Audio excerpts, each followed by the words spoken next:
seminar, the session with an announcement that we will have the first exam on October 5th. That's the deadline.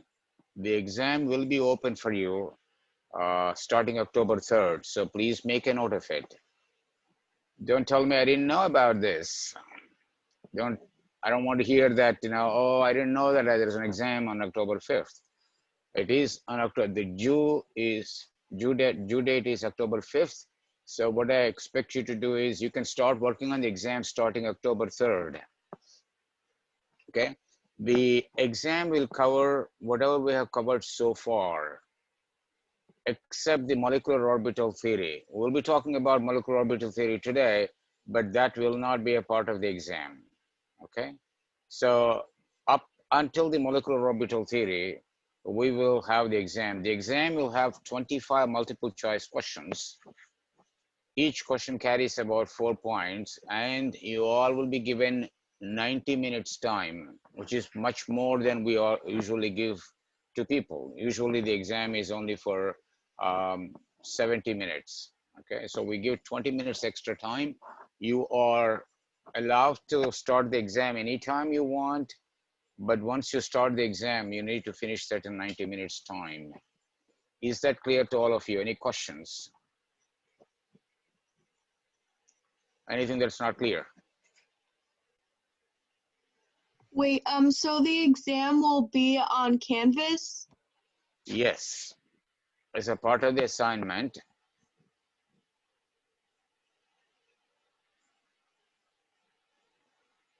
Any other questions, folks? Is it going to be like multiple choice all on Canvas, or is it going to be something we have to print out, fill out, and then re-upload? No, it's all going to be multiple choice. You don't have to print anything. You basically will be answering the questions right in the Canvas. There will be multiple choice. Each question will have 5 choices. And you pick up your choice and enter that one. You've taken exams on Canvas so far? No, I have not taken so far. So have you taken any quizzes on the Canvas? I've taken quizzes on them. Online on Canvas, multiple choice? This will be exactly like a quiz. Unlike a quiz though, quiz will have only 1 or 2 questions. This will have a total of 25 questions, both descriptive and numerical.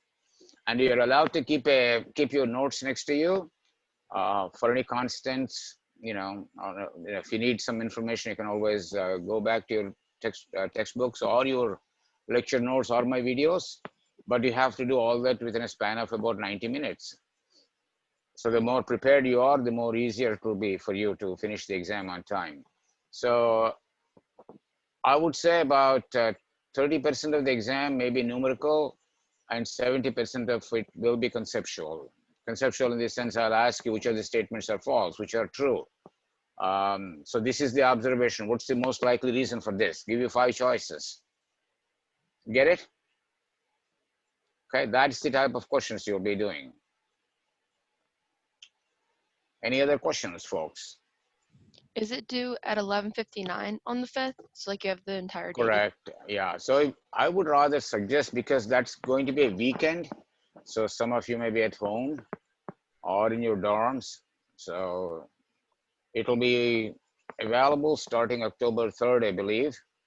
3rd, 4th, and 5th midnight, of course, you need to finish this. I would suggest that you finish it by October 4th. So we don't know how the Canvas behaves, right?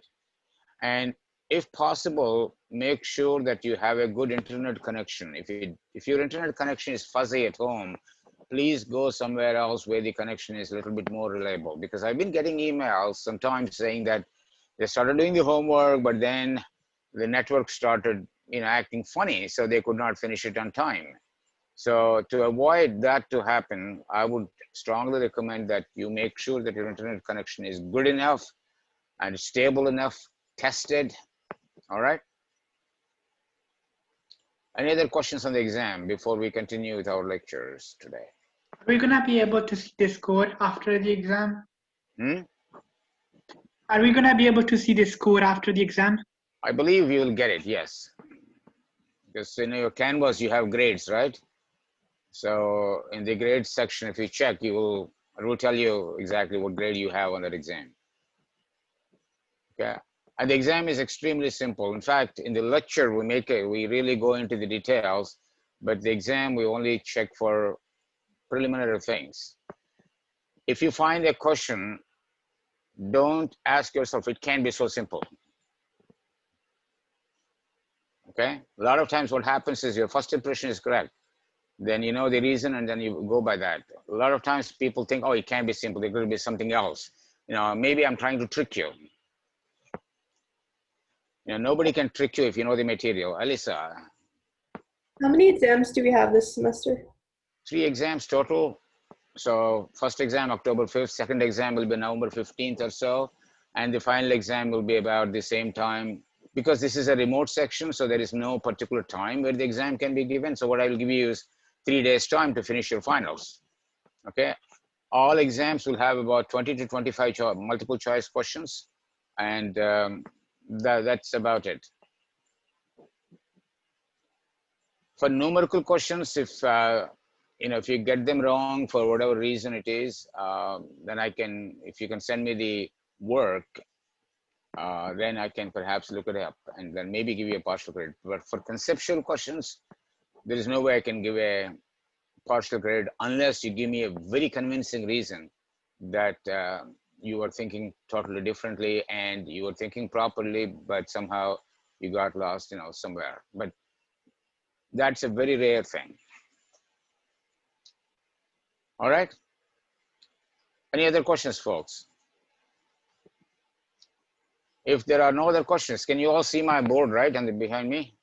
All right. Did you all have a chance to look at my uploaded videos last Monday? I think Monday morning, one uploaded one Sunday night. That is about the chemical bonding, hybridization. You all should be familiar with the concept of hybridization, the sigma bonds, the pi bonds, writing the Lewis structures, the geometries of molecules, trigonal bipyramidals, right? Linear molecules, trigonal planar, tetrahedral, octahedral, all sorts of things. So you should be very familiar with that. And once you know the geometry, you should be able to go back and perhaps estimate what the state of hybridization might be on the central molecule. Okay, I think we have gone over quite a strong detail in terms of how the wave functions are constructed, which orbitals are mixed, what are the states of hybridization in each of them, and how do you look at bonded pairs versus non-bonded pairs, all that stuff. There's a lot of stuff hidden in that those two presentations. I'm sure if you go carefully word by word, I think we have covered quite a ground in terms of the chemical bonding. That makes sense to you folks? Okay. Can you go over the VBT, like chi orbital equations? Hmm? Can you go over the VBT, like chi orbital equations? The valence bond theory, you mean? Yeah. The valence bond theory, basically, do you have a specific thing that you want me to go over? Not really. I was like, I understand how like you confirm if it's orthogonal and normal, but just to figure out which numbers go in the equations and like how you get Okay, those. we're not going to get into that mathematical derivation of why some functions have 1 over square root 3 and some have 4 over square root 6. That is not the point here. Those are the equations that are derived in the PChem. If that's your question, Yeah. you are not expected to memorize. Those are what we call the normalization functions. Normalization is a mathematical function which is used to make sure that everything is internally consistent. So for example, if I have an s orbital, right, it is contributing, let's say, 1/3 towards the hybridization. Now, within the 1/3, is the s orbital is used completely or not? So in the VBT equations, we have 2 lines, right? One that go from left to right, one that go from top to bottom, right? One that goes from top to bottom tells you the contribution of the orbital. One that goes from left to right tells you whether the normalization is correct or not. Okay. So Okay? don't worry too much Don't about. worry about, no, those are normalization functions. Those are mathematical functions. They have no physical meaning, Thank you. except they give you mathematical equivalence. Thank you for asking though. Any other questions, folks? I have one question real quick. Yes. Sorry. So Sure. with that equation, Are the numbers in the denominator, like the square root of 3, are those Mhm. constant or do those change? They're generally constant. See, you don't look at that number all by itself, 1 over square root 3. I want you to square it because the probability of finding the actual contribution, right, is square of the wave function, correct? So if you're looking at 1 over square root 3, the actual contribution is 1/3. So if you square 1 over square root 3, you get 1/3, right? Right. Yeah, similarly, let's say if I have a wave function that has 1 s and 2 p's, right? If you now square the coefficients of the p wave functions and s wave functions, add them up, that should give you 1. Okay. Okay. Thank you. Now, the most important thing that you need to understand is if there are 3 wave functions like chi1, chi2, and chi3, right? 3 wave functions. You get 3 wave functions in the sp2 hybridization. Why? Because in sp2, we are combining 1 s orbital and 2 p orbitals, total of 3, right? So when you combine 3 wave functions, you get 3 hybrid wave functions. sp2 gives you 3 lobes, right? 3 sp2 lobes. So each of these correspond to the wave function of those lobes. So since there are 3 lobes, you have 3 wave functions. But the square of the wave function is the one that tells you the actual probability. Okay.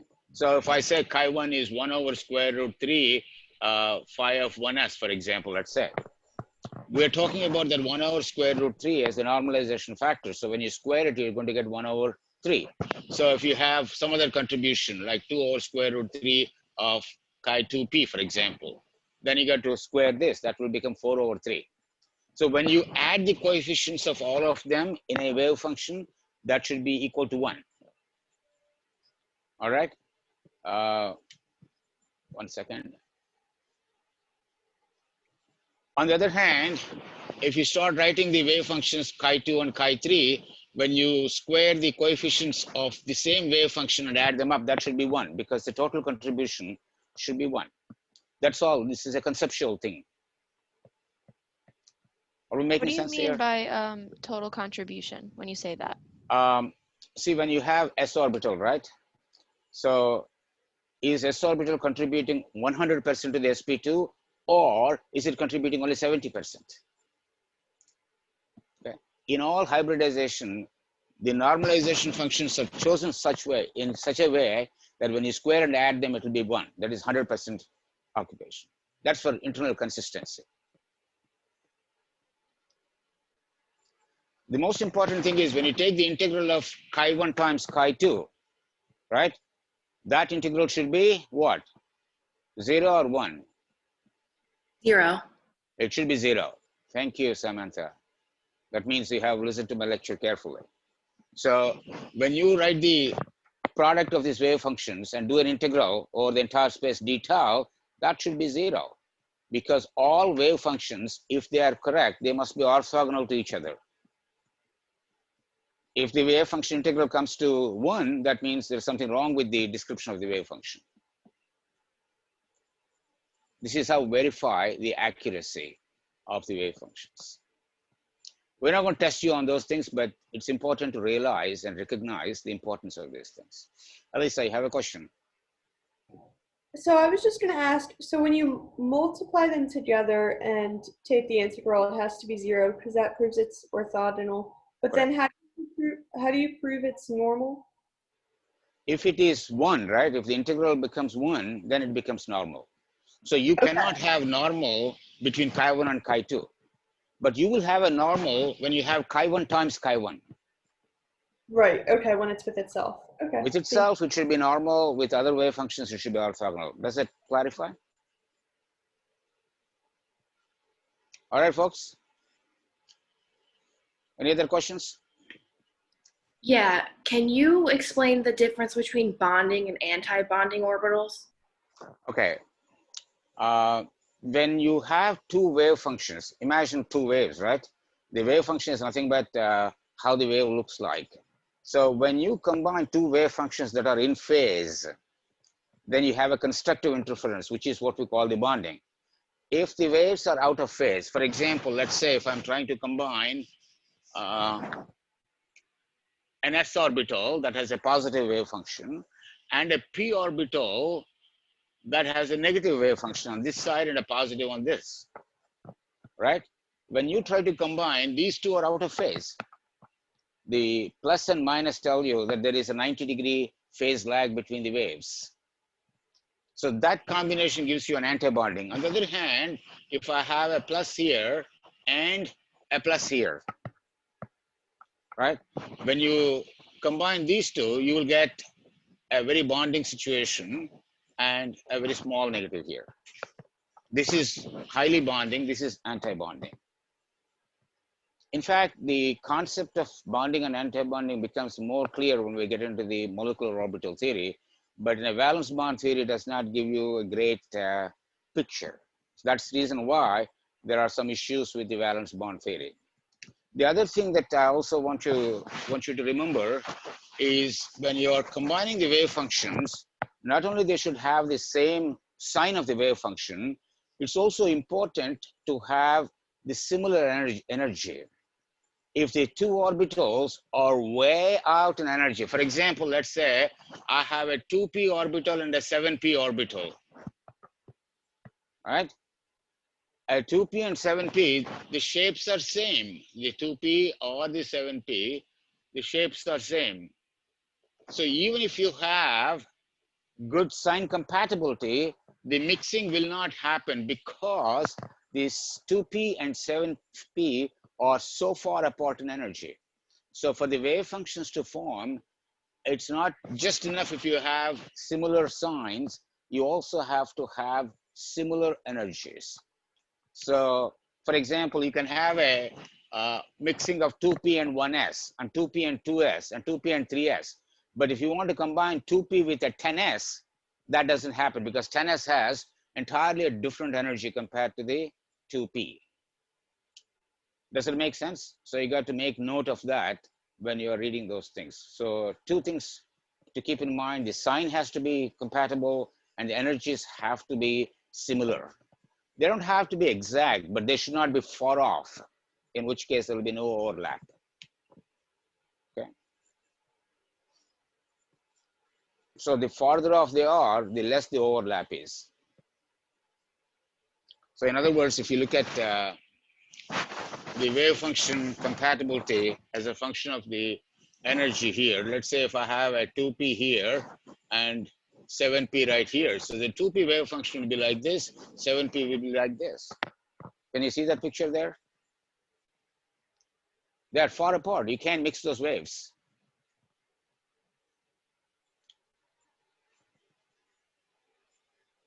Samantha, would that make sense to you? Yes, thank you. It makes sense. Wonderful, great, yeah. Any other questions before we continue our journey into the bond energies, an important concept called catenation? Yeah, I just had a Yes. question. So what Alyssa was talking about, Yes. so what would be an example problem of what we would find on the test, or like what you would expect us to know from that? For example, I can give you a set of a bunch of pairs of orbitals, and I may ask you which of these things are most likely to combine. Or I give you a set of orbitals and ask you which of these orbitals are less likely to combine. So you should look Okay. at the energies, you should look at the comparison. For example, if I have a px, right, and a py, for example, like this, right? Can they ever combine? No. Because they are orthogonal to each other, there is no way you can combine a px and py. Although the energies are same, there is no overlap region. On the other hand, you can have a combination of px and another px. That is possible because they have the same orientation for the overlap. Kathleen, am I making sense to you? Yes, thank you. Okay, similarly, if I ask you, is there a overlap possible between two PYs? The overlap is not going to be strong, but still you can have an overlap, which is what we call the pi overlap.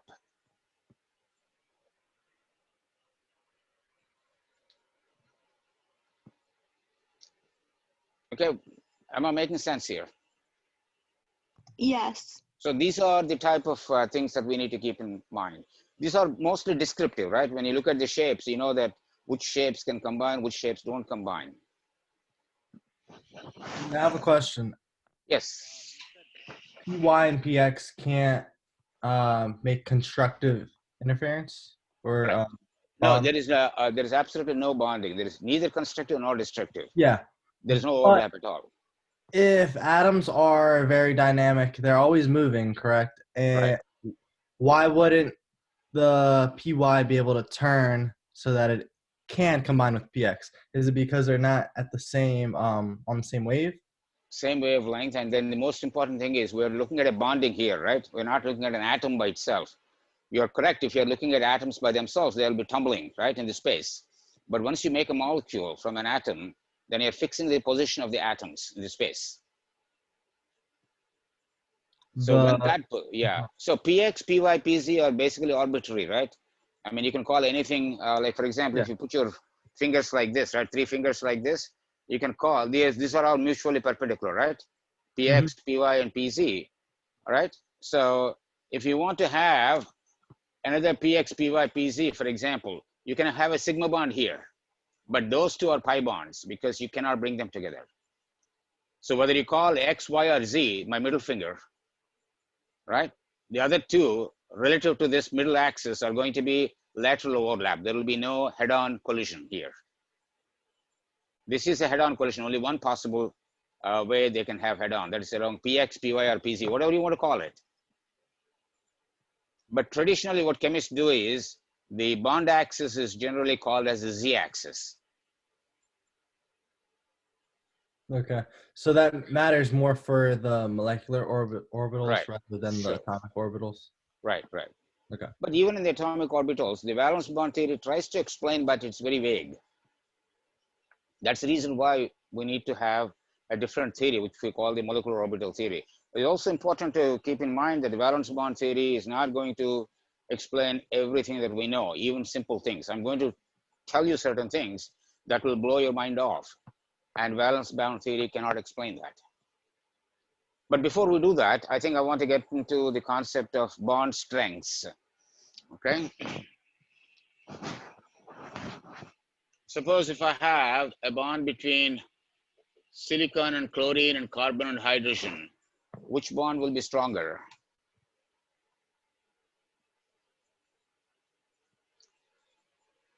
The bond strength generally is related to the bond length. The smaller the bond length, the stronger the bond is. So smaller atoms, when you combine them, make stronger bonds. Based on that, which bond will be stronger, SiCl or CH? The CH. You are CH. absolutely correct. Okay, that is a quick way of knowing which bonds are stable. For example, if I throw in lead and iodide, both lead and iodine are huge atoms, right? So when you combine them and make a bond, that bond length is going to be humongous. When the bond length is so large, the bond strength is going to be very weak. So it's easy to break PBI bond than activating a CH bond. The CH bonds are so strong, under normal conditions, they don't separate.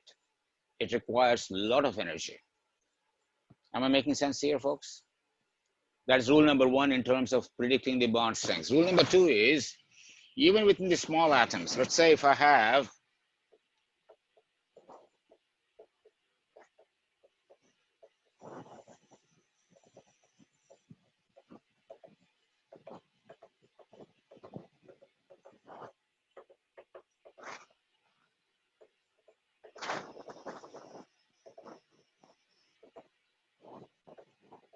CCl4 and CCl2. You know that, right? But in organic chemistry, you must have learned about these two things. One is called carbon tetrachloride. The other one is called dichlorocarbene, right? Now, what about the bond length here, bond strength here, CCl bond? In both cases, we have a CCl bond. Is the bond strength going to be the same or different? Well, there's more resonance in CCl4. Quite different. In the top one. The top one, this one will be stronger? Well, you can do resonance between all four of them. There's no resonance. For resonance to have, you need to have at least one multiple bond, right? Absent any multiple bonds in a molecule, you cannot have resonance. Please keep that also as a point. All resonating structures have at least one multiple bond. And the structures that I'm showing you, both of them don't have any multiple bond. Will CCl4 will be stronger? Here is the argument, okay? This is how we resolve this. When you have small atoms like carbon, right? Carbon is a small atom. So the real estate around the carbon is very small. And if you have too many electrons, especially two non-bonding electrons, right? The non-bonding electrons are free to move anywhere. And what they do is they notoriously weaken, interact with the bonding electrons there, and they weaken the bond. So in CCl2, the CCl bond is very weak compared to CCl4 because this carbon has no unpaired electrons. So whenever you have an unpaired electron in a small atom, so please keep that in mind. If this atom is large, it doesn't matter. But if it is a small atom, especially in the second row elements, I'll give you another example. Suppose if I have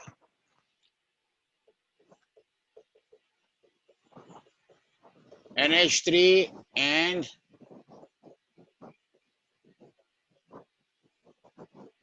NH4 plus, right? What's the difference between this ammonia and ammonium ion? In ammonia, I have a pair of electrons on a small atom like nitrogen, right? That will invariably interact with the bonding electrons, make that bond very unstable. For that reason, in ammonia, NH bond is weaker, but in the case of NH, the bond here, there are no lone pairs on nitrogen here, so this bond is a little stronger. I'll give you another example. I will take the same example, but this time I'm going to put a bigger atom, such as PH3 and PH4.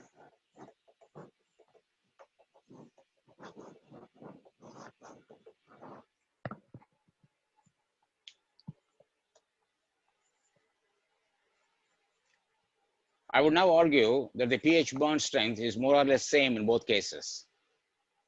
The reason for that is phosphorus is bigger than nitrogen, right? And it has 3d orbitals too.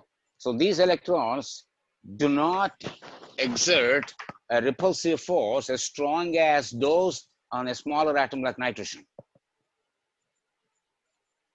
Okay? So similarly, if I look at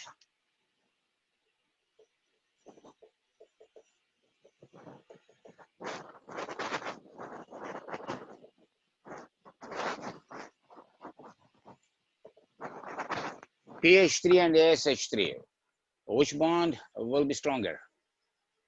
They are the same group, nitrogen, phosphorus, arsenic, right? So which bond will be stronger? In this example, you don't have to worry about the lone pairs being on a very small atom. You worry only if that atom were to be carbon, nitrogen, oxygen, or fluorine. So these are all the head elements in the group, right? The boron, carbon, nitrogen, oxygen, fluorine are the head elements in the group. So that's the only time you need to worry about the presence of lone pairs. If these atoms are sufficiently big, then it's the size of an atom that determines the bond strength. So for that reason, we say phosphorus hydrogen bond is more stronger than arsenic hydrogen bond. These are all the little nuances. So if you look at NH bond, PH bond, and ASH bond with lone pairs, we find NH bond is weaker than PH bond, but the PH bond is stronger than ASH bond. So you see a trend reversal there. So the first anomaly that you see is because of the lone pairs of electrons on the nitrogen. The second, there is no anomaly because it follows by the size of an atom. So the lone pair stops having a real effect after fluorine. You are absolutely correct. After fluorine, in other words, if you go to the third row, right? Third row, you have a d orbitals. So when you have those, the effect of lone pairs is minimal. They are much more pronounced when the atom is very small, such as nitrogen. This is only when you have lone pairs. On the other hand, if you don't have lone pairs, the NH bond is stronger than pH bond, which is stronger than ASH bond. See the difference here between these two series. In here, I don't have any lone pairs on nitrogen. If you don't have lone pairs, then that's the strongest bond. But if you have a lone pair, that lone pair makes the bond weaker.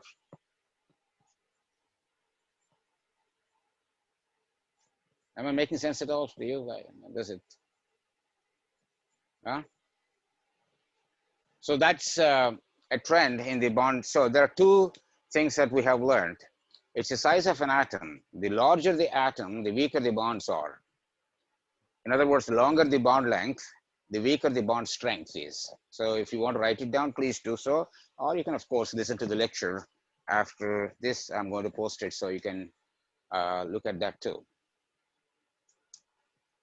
The second thing is, for smaller atoms, there is a small anomaly here, depending on whether that atom has a lone pair or not. If it has a lone pair, then it shows anomaly. If it has no lone pair, there is no anomaly.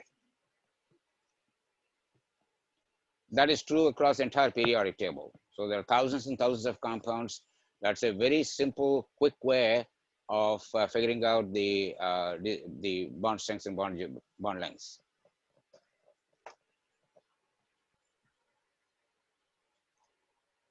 Let me give you another example.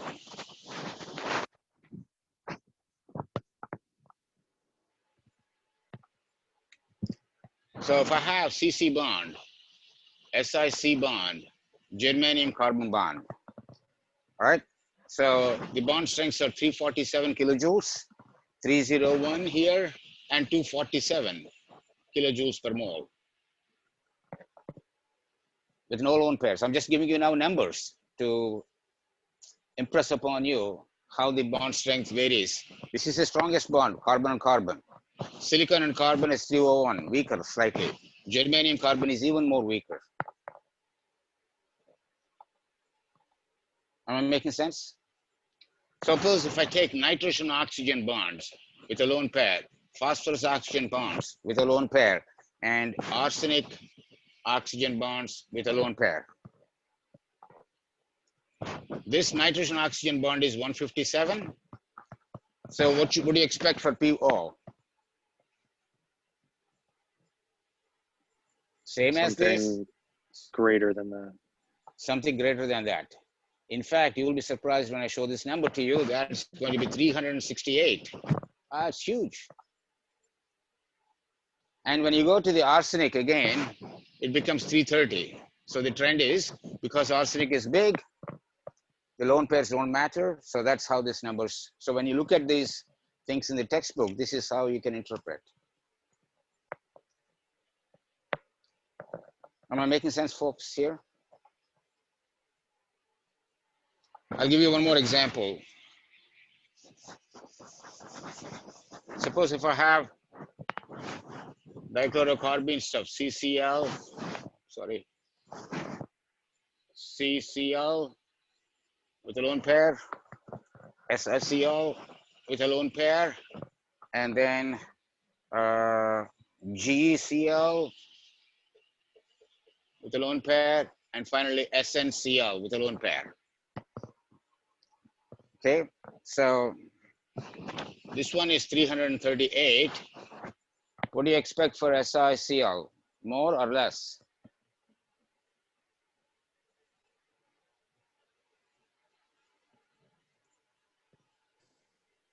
More. You would expect more. Absolutely correct. I'm not sure, those of you I don't see on the video whether you're following the lecture or not. I hope you're all. Okay. So let's look at this. This is 338 and that's 401. That's large. And then this one goes back 339 and then the last one is 314. So you can see a trend here. So whenever you see this trend, then you know that this central atom has a lone pair which is destabilizing that bond. If you don't have this lone pairs, it's normal trend, as I have shown you for the carbon and carbon bonds. Am I clear here? Okay. The second thing that we need to talk about is, you all have taken organic chemistry, and you all know carbon has this unusual ability to make millions of compounds in which there are carbon-carbon bonds and carbon-hydrogen bonds. And majority of these organic molecules that you have seen so far do not have lone pairs on the carbon. Very rarely you have an organic compound stable in which the carbon has a lone pair, right? So the question then is, why is that only carbon makes so many compounds, but when you go down the periodic table, whether you are going with the silicon or germanium or tin, they don't have that ability.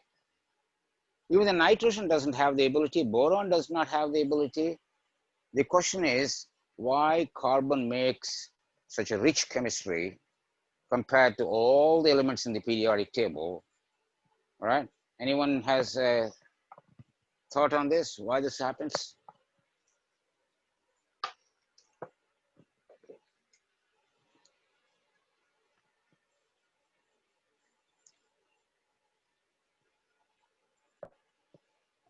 Is it the hybridization level?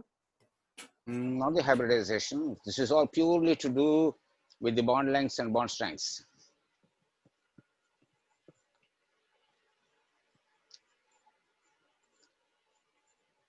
Is a smaller atom, so it can. Yes, definitely. It has something to do with the smaller bonds. atoms, stronger bonds, yes. One of the unusual abilities of carbon is its tendency to bind to itself. Carbon loves to bond to itself, and you can make carbon-carbon bonds like this, right? You don't see that with chlorine, oxygen, or silicon. You can make this almost up to 100, right? With hydrogens.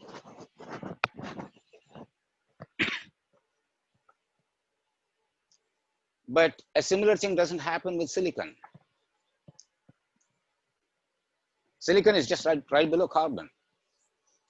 So the ability of an element to bind to itself, in the language of chemistry, we call that catenation. So carbon shows the tendency to catenate with itself, while other elements don't do that. The reason for that is as follows. As Austin just remarked, the carbon is small, so is hydrogen, correct? So there are no lone pairs. So these are some of the strongest bonds, carbon-carbon and carbon-hydrogen. When we say they're stronger bond, that means when they make this compound, they release a lot of energy. In other words, they are energetically stabilized. If I were to replace that with silicon, right? If I put a silicon-hydrogen bond there, that bond is not as strong as CH. So when you make this compound, the amount of energy released is not comparable. It's much lower compared to the energy released when a carbon-hydrogen bond is formed. The other thing is, when you're making carbon-hydrogen bonds, there are two things to take into consideration. The hydrogen-hydrogen bond. It's a very strong bond, but still carbon can make 4 bonds. So when you break one hydrogen, you make 2 CH bonds. So that 2 CH bonds will release more energy than what is required to break the HH bond. But if you were to do the same thing with silicon, that energy is still the same because you're still using hydrogen, except the return here by making a silicon hydrogen bond is not as high. So for that reason, what happens is silicon cannot make the alkanes or alkynes Only carbon can do that. Am I making sense? So how do we know we are right? What experiment can we do to verify that my statements are correct? So here is the thing. If you're using silicon, then you want to use a diatomic molecule that is easier to break than hydrogen. Okay? In that case, maybe you will be able to get a lot of compounds very similar to the organic chemistry of carbon. So let's say if I have Cl-Cl bond. Clearly, chlorine-chlorine single bond is much weaker compared to hydrogen-hydrogen single bond, right? Because hydrogen is much smaller, chlorine is big. For that reason, this bond is very weak. So when you break the CCl bond, which requires very small energy, and make the chlorosilines, something like this, not hydrogen, but chlorine.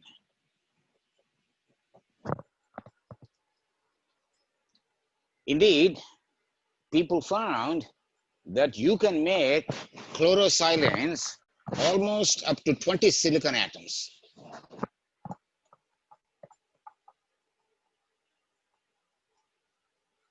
So that tells us that the bond strengths between the carbon and hydrogen are the driving force for the catenation.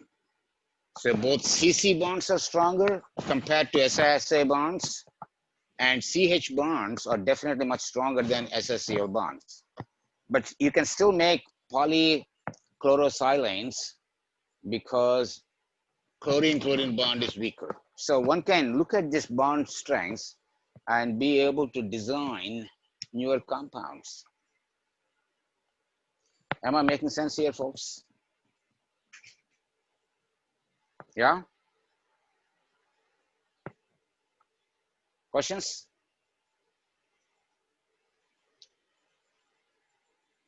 Are we okay so far? All right, so we covered hybridization, we covered wave functions, we talked about geometries, we talked about Lewis structures. So quite a lot of stuff we have done in the last 1 or 2 lectures, both from the internet as well as in live. The thing that I'm going to touch upon is how good is the valence bond theory? Is it really as good as people think it is? All right, so let's look at some examples. I'm not going to give you complex examples. I'm going to start with examples that you're very familiar with. All right, so you all know how to write the Lewis structures of N2, O2, and F2, right?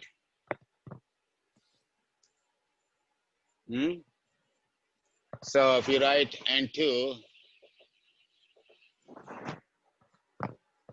and triple bond N with 2 lone pairs, right? So the point here is you have 3 bonded pairs and 2 non-bonded pairs. And the 2 non-bonded pairs, the electrons are up and down. Same thing happens in the bonded pairs too, up and down, up and down, up and down. As a result, N2 does not have any unpaired electrons. Would you agree with me? Let's now go to oxygen. Oxygen, same thing, except we have 2 lone pairs. Here again, we have all electrons paired up. No unpaired electrons. If you go to fluorine,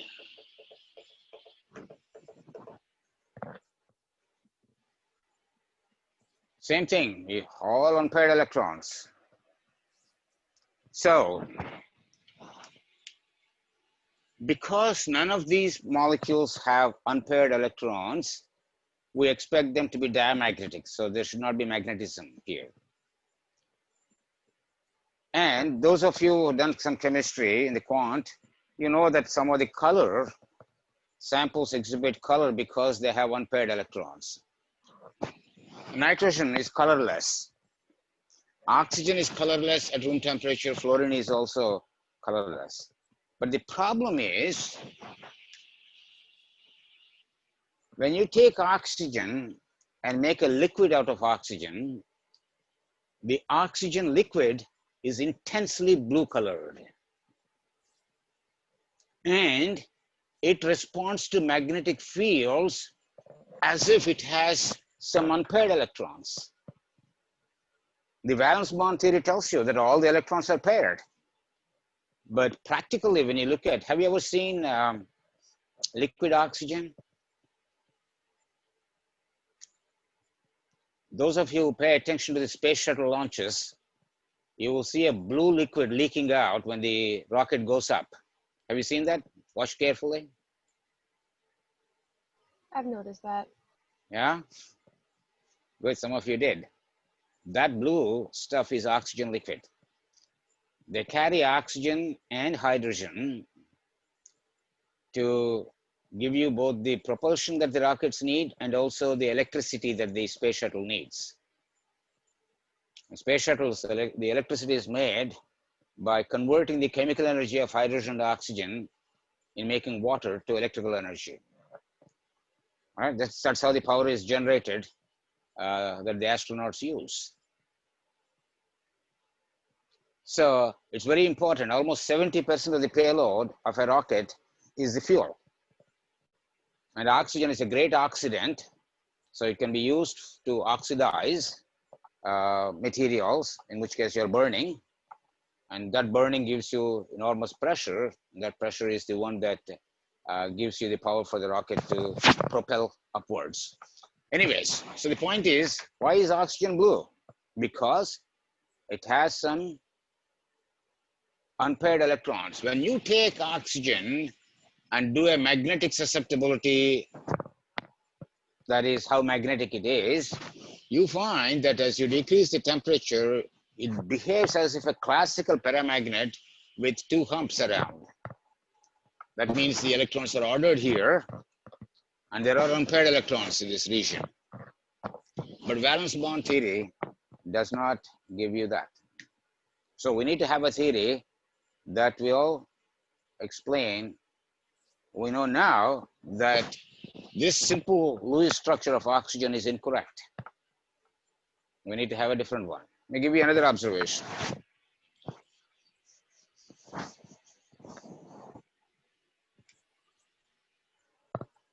One thing that you know, that hydrogen is always a terminal atom, right, in the Lewis structures.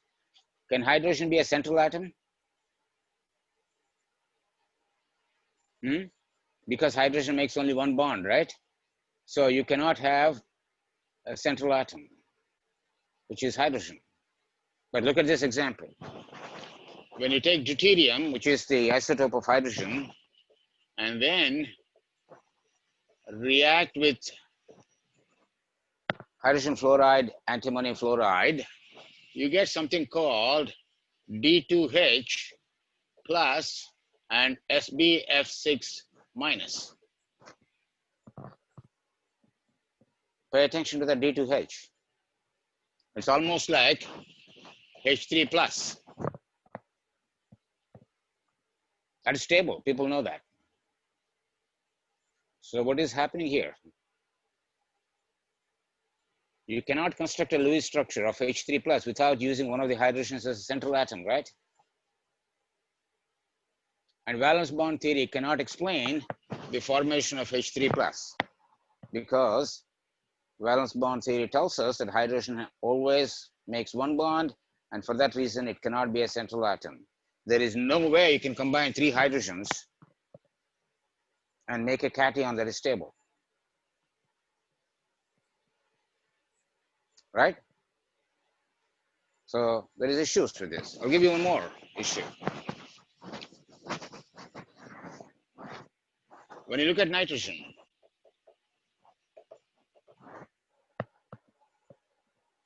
you have 3 bonded pairs and 2 non-bonded pairs.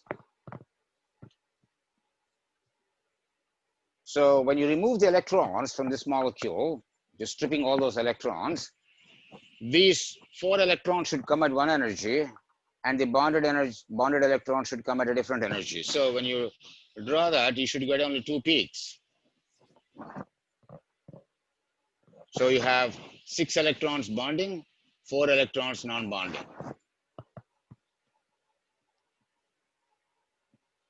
So in other words, when you ionize this molecule extensively, core ionization, remove all the electrons, you should get only 2 peaks. But the reality is we have more than 2 peaks. Valence bond theory cannot explain that. Because nitrogen should have only 2 types of electrons, non-bonded and bonded electrons. So for that reason, you should see only 2 peaks. But what this tells us is more than 2 peaks. So the actual electronic structure of these molecules is more complex than the simplistic explanations we have been giving you so far. We have managed to hide these facts from you in the Chem 1 and all other classes. The reason for that is valence bond theory works quite well, but it fails in areas like this. If you want to get a deeper understanding of the molecules, which is what we're trying to do in this course, the story is not complete. So that's where the molecular orbital theory was proposed by groups of chemists to explain not only the properties of the molecules that we already know, like nitrogen, fluorine, and all that stuff, but should also explain why oxygen has unpaired electrons, why the nitrogen spectra is so complex, and why there is a formation of H3+. So many questions. Right? So to understand the molecular orbital theory, we start with the atomic combination. So with linear combination of atomic orbitals. So when I have 2 hydrogen atoms, let's say I'm making a hydrogen-hydrogen bond. Hydrogen is 1s1, hydrogen is 1s1. 2 hydrogen atoms. When you bring them together, what happens is the atomic wave functions on these hydrogen atoms can combine to give you a bonding combination and an anti-bonding combination separated by energy. So what happens is, let's assume that we have the 1s of one hydrogen here and 1s of the second hydrogen. I'll call them B and A, just for the sake of clarity. All right, so when you combine them, you get a bonding level which is stabilized, and you get an anti-bonding level that is not stabilized. We also have to keep in mind the conservation of energy. So if you combine these two, you have a lowering of energy, and you also have an increase in the energy of the different orbitals. So when you combine them, the average energy is still the same, except that you are creating 2 states. One is a bonding state. A bonding state basically corresponds to 2 1s wave functions, giving you a large wave function like this. Or if you combine plus and negative, you get a very separate wave functions, destructive. There is a node here, which means there are no electrons between 2 atoms. If there are no electrons between 2 atoms, the bond cannot exist, that will break. So if I have 1 electron here, 1 electron here, these electron energies are very high. So what happens is, in order to stabilize, these 2 will fall into this level to give you a stable configuration. So this one, we call that 1 sigma. And whenever they have an antibonding orbital, we call that a starred orbital. We put a star on top of it to say that this is antibonding. In other words, this is stable and that's not stable. The sequence we list them is 1 sigma and 2 sigma star. And we also use the notation 1 sigma G and 2 sigma U. The question then is, what is a Garad and what is Ungarad? G stands for Garad wave function U stands for Ungerade. Those are German words. So let's see. The way we define Gerade or Ungerade is as follows. Just follow me carefully here. If I have an object where the wave function is positive everywhere, right? Now, pick up any point within that wave and look at the center of the object. Record the wave function value. It's positive here. So when you draw a line to the center and extend it to the same length to the other side, you still have a positive wave function. If that is the case, we call that as a G. On the other hand, if I have a wave function like this, let's say, there's a p orbital. If I take any point here, this is positive here, and when you go through the point of inversion there, go there, this wave function is negative here. In other words, the wave function changed its sign upon inversion. When that happens, we call that a Ungerade, U. So if the wave function is symmetric with respect to a point of inversion, it is Gerade. With respect to a point of inversion, if the wave function changes its sign, it is Ungerade. Gerade and Ungerade does not mean that one is bonding, another is non-bonding. No. It's basically symmetry property of the orbitals. It so happens for the two s orbitals, when you combine 1 plus and 1 minus, that combination gives you a wave function that is Ungerade. Just like S plus and S minus, when you combine, it looks like a p orbital, right? P's are Ungerade. So this is what this combination is. Am I making sense here? All right. Professor, So, can you explain for the Gerade, the circle that you did, why is it positive on the other side? Like, I don't understand. if you look at an object, if you look at an object that is positive everywhere, right, within the sphere, then you start a point here, point positive, and it's also positive here. Thank you. Okay. Maybe I'll give you one more example of Gerade and Ungerade. Let's say I have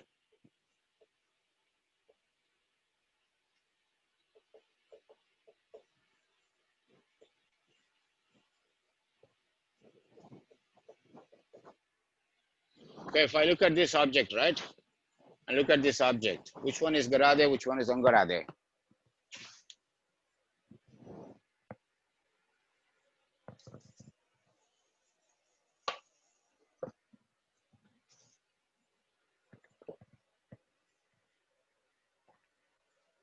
Is the lower one Gerade? You're absolutely correct, minor Matthew. Are you Matthew who answered this question? Yes. You are absolutely correct. So if you look at an object in the middle, right, this is almost like a square, right? If you look at the midpoint, if you take any point here, if you draw to the other side, that wave function is still positive. So this is a Gerade. But on the other hand, if you look at this, if you start here and move here, that changes the wave function. So this is Ungerade, U.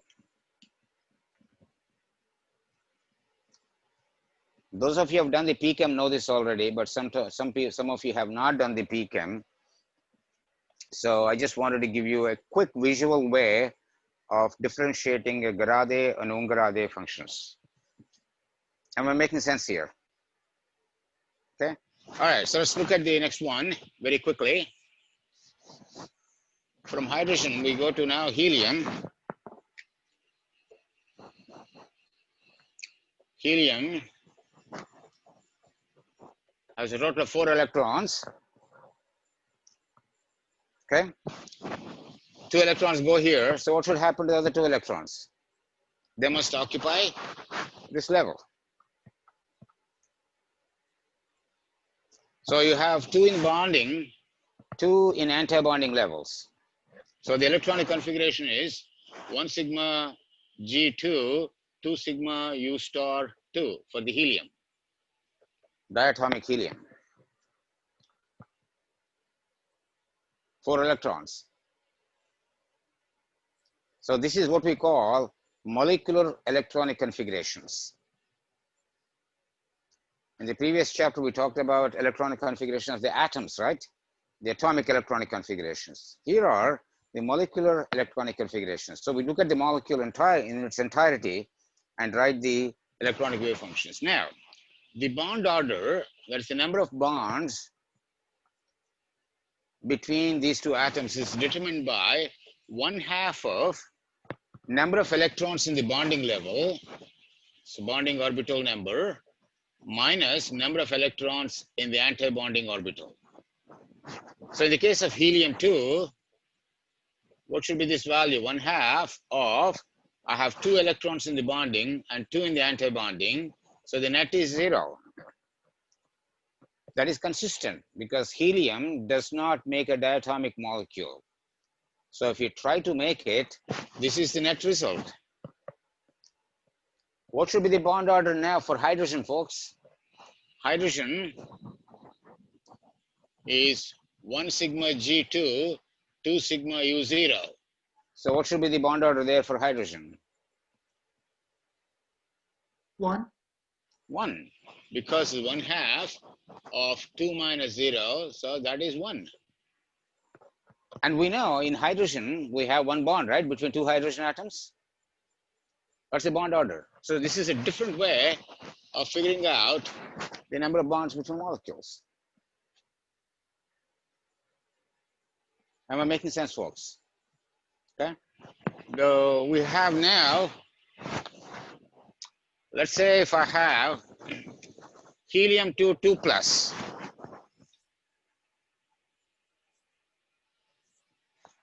So what should be the electronic configuration of helium-2, 2 plus? That should be similar to hydrogen, correct? 1 sigma G2 and 2 sigma star U will be 0 because you're removing those 2 electrons there. So would you expect helium-2, 2 plus to be stable compared to helium-2? So the positively charged diatomic helium is expected to be stable because you have a bond order of 1 there compared to the neutral diatomic helium molecule. Am I making sense here, folks? All right. So let me quickly move. And I think I uploaded a presentation on the molecular orbital theory, right? In the Canvas. I think you should have the slides for this. So let me talk about now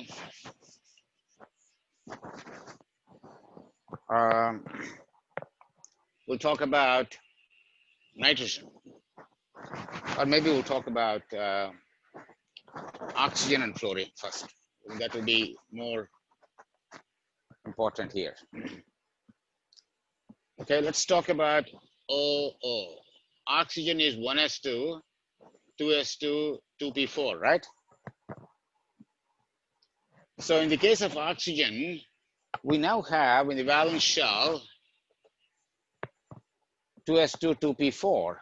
So 2s and p has 3 orbitals, px, py, and pz. They all have the same energy. What do we call the set of orbitals that have the same energy? We use the word, right?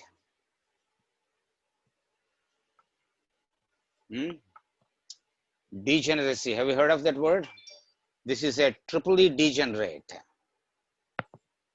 Okay, there are 3 orbitals of the same energy. That means triply degenerate. And this is for the oxygen 1. And the second oxygen atom also has the same things. So this is the 2s, and that's the 2p of this.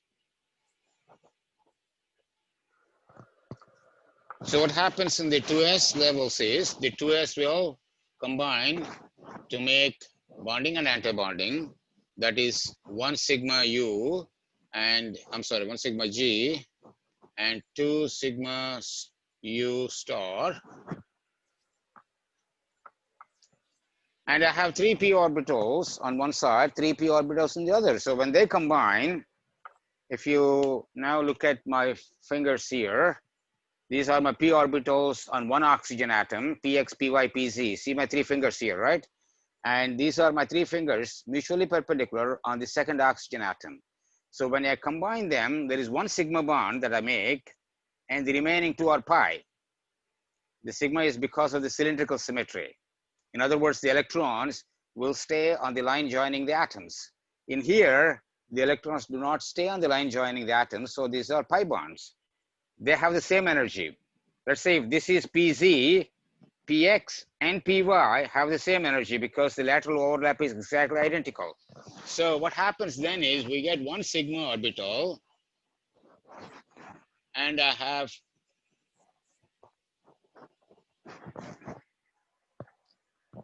so this is 3 sigma here, G. How do I know 3 sigma G? So if I combine 2 p orbitals, is that combination a G or a U? When I combine them. When I combine, I get something like this.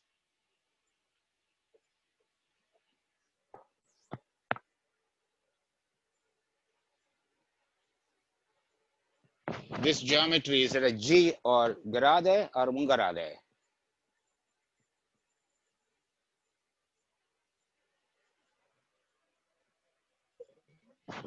Take a central point here, pick up a point here, right?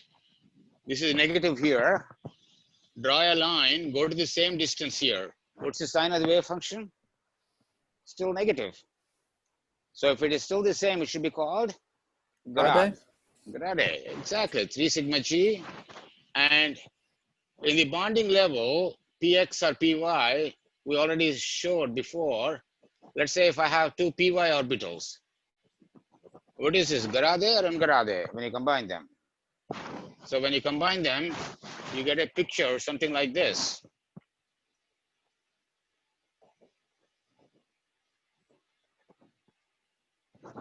That's my midpoint here. Is it Gerade or Ungarade? Ungarade. Ungarade, because you pick up any point here, this is plus, draw a line to the midpoint, extend to the other side, you encounter the wave function negative value here, positive to negative. So that is Ungarade. So this pi combination, 1 pi u, that's the bonding, because that is where there's a constructive interference. Similarly, when you go to the next level, 2 pi g star, that is because when you combine the p in an anti-bonding level, that is plus here, plus the minus, minus, that's a Gerade. So the anti-bonding orbital now, he's a Gerade orbital, 2 pi g. And finally, we have a 4 sigma g star. So when you combine a total of 8 atomic orbitals, you get 8 molecular orbitals. Count them, 1, 2, 3, 4, 5, 6, 7, 8. All right, now what we do is, each oxygen has 6 electrons, right?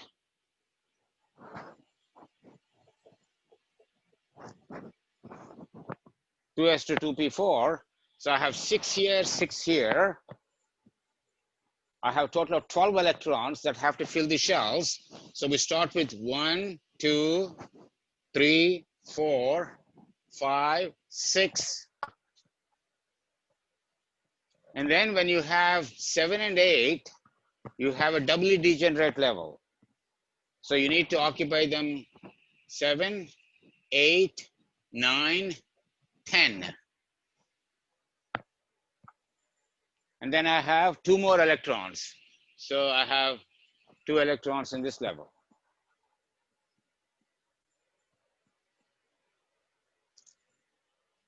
So what do we have in the O2 now? 2 unpaired electrons, right? That is the reason why oxygen is magnetic. The valence bond theory fails to explain the magnetism, but we can say, well, there are two unpaired electrons. The unpaired electrons are responsible for the magnetism and also the color. That is the reason why liquid oxygen is blue. If it did not have unpaired electrons, it would have been a clear liquid, just like water. Okay. Now, if you look at the bond order, what's the bond order here, folks? 1/2 of the, how many electrons are there in the bonding level? 1, 2, 3, 4, 5, 6, 7, 8. There are 8 of them in the bonding level. And how many in the anti-bonding level? 1, 2, 3, 4. So what is 1/2 of 8 minus 4?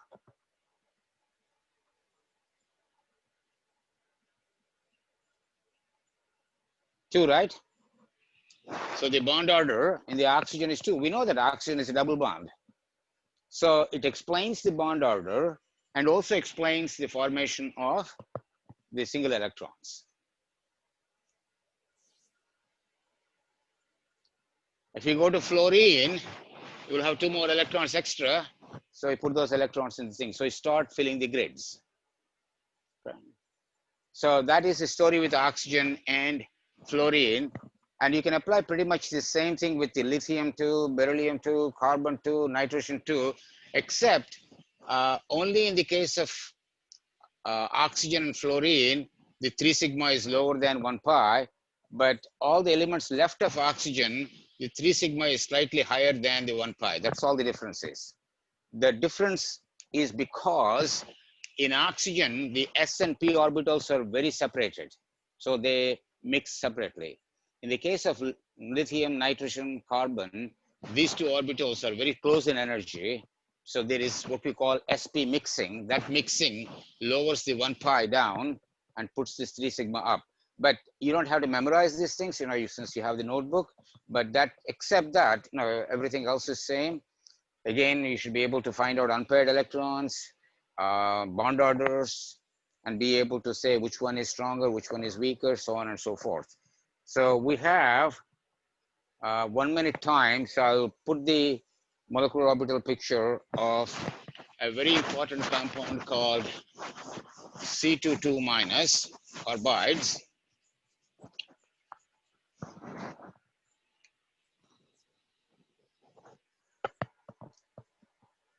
In Mother Nature, we have calcium carbide, CaC2. Anyone knows where CaC2 is used? To make an organic compound, you need to start with an inorganic compound. When you take CaC2, add water, you get C2H2 plus CaO, calcium oxide, and this is your acetylene. You know, acetylene is used in industry to oxyacetylene flame, the welding machines, right? They use acetylene because when you burn acetylene with oxygen, it creates very high temperatures, so you can even melt iron. The welding torch, especially gas welding torches, use acetylene. So let's look at the C22 minus. How many total number of valence electrons C22 minus has? Carbon has 4 valence electrons, right? So I have 2 carbons. That makes it 8 valence electrons, and there are 2 extra electrons. So this will be a total of 10 electrons.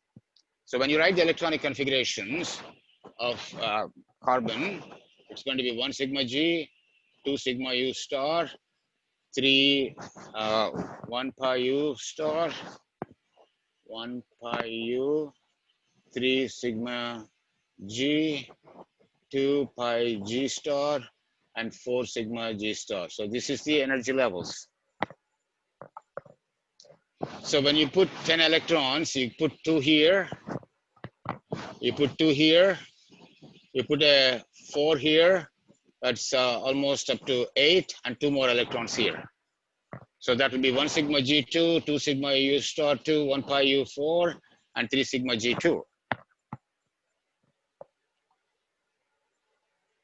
So what's the bond order for this now, folks?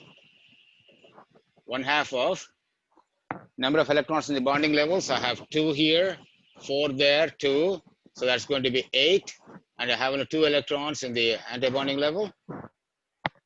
So that gives me a bond order of 3.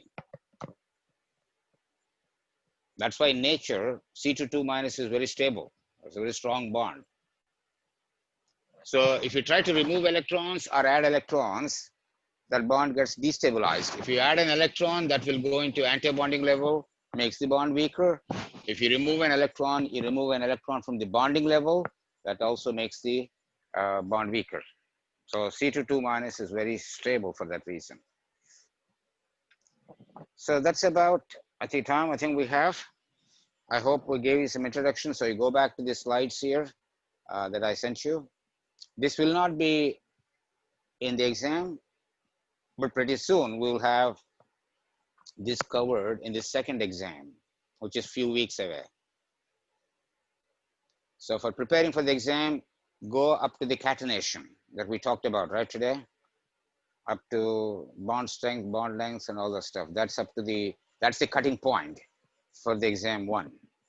You will not see any questions on molecular orbital theory, but we cannot stop discussing this because pretty soon we have to catch up with a lot of other stuff. So if you have any questions, please let me know.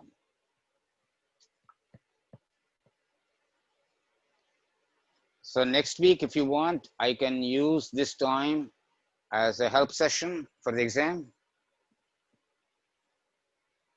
Is that okay with all of you? Yes, Professor. Okay, good then. Thank you very much for joining this lecture. Keep reading. There's a lot of stuff here that we talked about.